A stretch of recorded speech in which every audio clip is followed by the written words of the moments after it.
Informācijas uzsūcējs, tādā pilnīgi cilvēku valodā stāstot, kas uztver mūsu tātad bailes, domas, izjūtas, sajūtas caur mūsu maņu orgāniem. Un ja mēs kaut kādā veidā ziņojam, ka ir briesmas, ka mēs esam tā kā uztvēruši, tad amigdala uzreiz automātiski visu šo te stresa palaid mehānismu palaiž pa mūsu neironiem, pa mūsu nervu sistēmu. Un tad iedarbojās simpātiskā nervu sistēma, tātad gāze, lai viss mūsu ķermenis mobilizētos, jo amigdalai neinteresē, vai tev skrien tur lācis, vai ir pašas domātas bailes, ja, bet palaid mehānisms notiek, šis ir trigeris.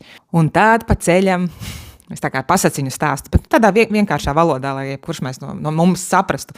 Pa ceļam uzrodas GABA, ir tāda GABA ziņnesis, kas ir vissvarīgākais moments tajā, lai neironiem pateiktu, hei, bišķi piebremzējiet, neskrienat līkumā tik strauji.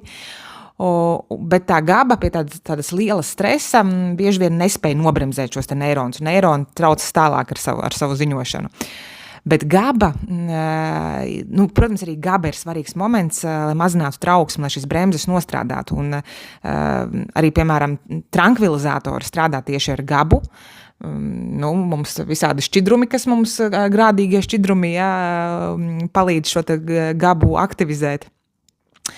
Un ja tai GABai tomēr neizdodas nobremzēt, kas notiek tālāk? Tālāk pieslēdzas adrenalīns, jā, arī stresa hormons, kura uzdevums ir tā ātri izšauties, jā, un tālāk stafeti pārņem kortizols, tad abi šo stresa hormonus ražo virsnieres, jā, un tā kortizols, protams, uztur to trauksmi.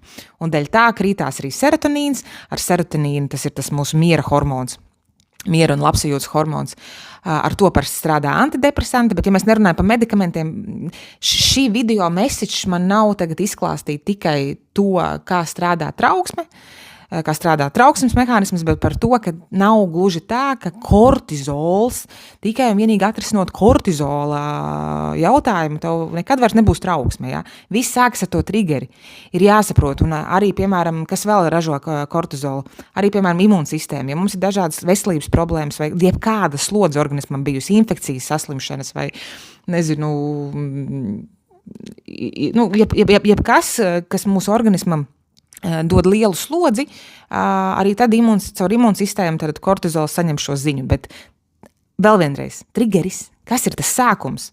Mums jāsāk ar to, nevis tikai, tas ir kortizols ir ļoti svarīgs arī tāds jautājums,